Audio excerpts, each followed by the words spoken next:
they released an unofficial tally of the ranked choice voting results for New York City mayor. And what happened was in the original unofficial tally, again, unofficial, these weren't the finalized results.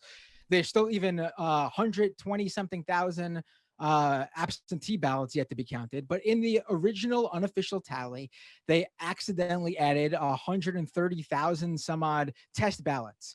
Complete mess up, absolutely run rake the New York City Board of Elections over the coals for this. They deserve scrutiny, obviously, but mistakes do happen. Especially And here. yeah, and people, when they heard this, they didn't realize that was what happened. All they saw was, and I'm included in this. All they saw was a number of pundits, left, right, and center, also saw this and said the same thing. When Eric Adams put out his original response, he was to that. It seemed like he was calling into question the entire election to some people at first, because he had already hinted he was going to do that before election day. Even he had already hinted that ranked choice voting was going to possibly cost him the election, and that it was, and his campaign was calling the actual legal process in New York City, how voting actually works now in New York City, ranked choice voting, they were calling it racist because it was going to undermine his voters' will, which is not the case. Ranked choice voting makes it so no one's vote ever gets thrown away depending on who they vote for. You can vote for whoever you want and still rank other people who could have a better shot. And, if your first choice doesn't make it, your real choice doesn't make it because, they never really had a shot to begin with, maybe your next choice gets your vote too. And then it keeps going down the line until you've exercised all your ranked choice options. To me, it's it's the best possible way to make sure every single vote counts. But they had a problem with that. So that's what a lot of people thought they were talking about.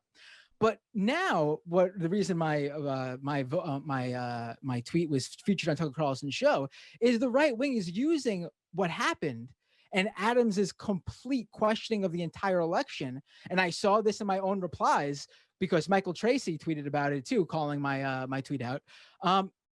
Trump supporters are using what happened in New York City to claim, see, there was election fraud there. They were trying to cost Eric Adams the election, which is not true. I'll get to that in a second.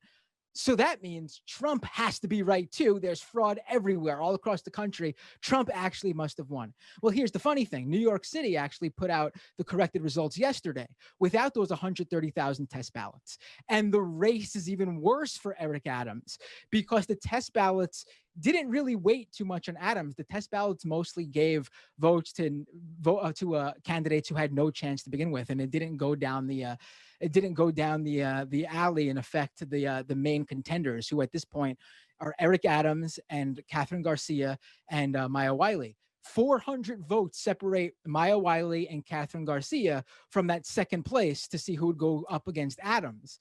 And then between Adams and Garcia's in second right now without the absentee ballots counted. Between Adams and Garcia, there's about 15,000, I think even a little bit less votes between the two of them. Again, 120 some odd thousand absentee ballots still out. Eric Adams is far from guaranteed to be the mayor of New York right now. In fact, it's looking really good for Catherine Garcia if she's able to beat Maya Wiley in that second to last round when the absentee ballots come in. No, absolutely, Matt. And, thanks for that catch up on the New York City race, because despite living here, it's been a little bit difficult for me to follow. But I did hear about the test ballot thing. And I think, it's actually funny because I was having a conversation with somebody, about the litigation going on from the Trump campaign and, at the various state levels, and whether or not they're going to find anything, evidence. And, my position was I would not be surprised if they found some irregularities at any level of our electoral system, from local elections to national ones, because as many people have documented, we have a very, very bad electoral system, both infrastructure. And so it's easy when there is somebody who's operating in bad faith, because we ignore the people who are operating in good faith, pointing this stuff out. If for someone operating in bad faith and therefore being given media attention that people operating in good faith do not get, to go, ha ha, do you see, look at all of this bad stuff that's occurring in our electoral system. It's like, yes, but not for the reason that you're saying. It's like, yeah, unfortunately, when you have a system that's full of holes, it also makes it very rife for tampering with. But no one's interested in fixing those holes. They're just, interested in complaining about the specific instance of tampering. And so, yeah, that in many ways empowers the right wing and empowers people to point to problems that we know exist for different reasons and go, well, why isn't anyone talking about this? And the reason is because the people who are talking about it are also implicating capitalism, are also implicating the private companies that get rich via these, holes in our infrastructure, the politicians who benefit from it. And so to complain, to point out a specific instance where, this thing that undermines the public's faith in the electoral system happens, it's like, well, yeah, but they shouldn't have as much faith in it as they do because it's just not very good. So, having faith in a faulty system doesn't really, benefit anybody. Right. Absolutely. Absolutely. And the interesting thing, specifically about the New York City race, is Adams is by far, like, I know it was a big, a lot of candidates. So there wasn't really a clear establishment choice. But if you're going to pick one, Eric Adams is the establishment choice. Why would they try to undermine him by like throwing in fake ballots when he's the guy they most likely want? I mean, he's currently the Brooklyn borough president. He is the only person who is in this race who is formerly a Democratic New York State senator. He is he has the backing of the current mayor, Bill de Blasio. De Blasio's candidate is Adams. I mean, you don't get any more crystal clear in terms of who if they're going to be an establishment pick, it's Adams in this. So who is trying to undermine him by sneaking in ballots to? Well, It's just ridiculous. The left map, because Adams represents the perfect intersectionality of marginalized identities, Black person and cop. And so, for those of you who don't know Adams's origin story, he was beaten by a cop as a teenager, and I guess there's like werewolf rules in that part of Brooklyn or whatever. So, like, if you get beaten by a cop, you just transform into one or some, shit. And that really, like, candidates like Adams, who are, you know, some of the things he said are just out of this world, like troubling. They fit into a very, very specific niche, the same one that Kamala Harris was trying to fit in, but didn't really work at the national level because, no one knew who she was. That this idea that there's going to be this intersection of marginalized person with the system's legitimacy that's going to like usher us into this new age of neoliberal glory. We're going to put the right person in the right place.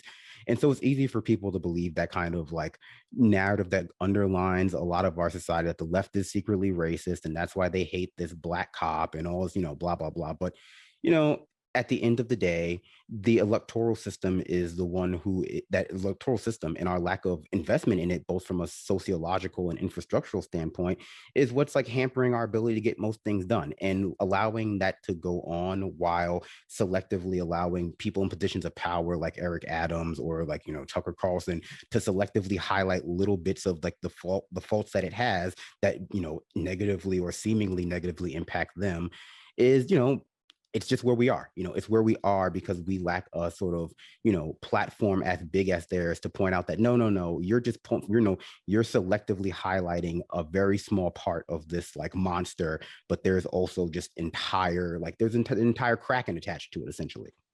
Right. And to that point of highlighting like specific, I mean, even on the, speaking specifically at the New York City marriage race, you see from the right, they're using Adams to sort of tack on their own beliefs that this is clearly his success. And you see this from pundits too, centrist pundits at big outlets too.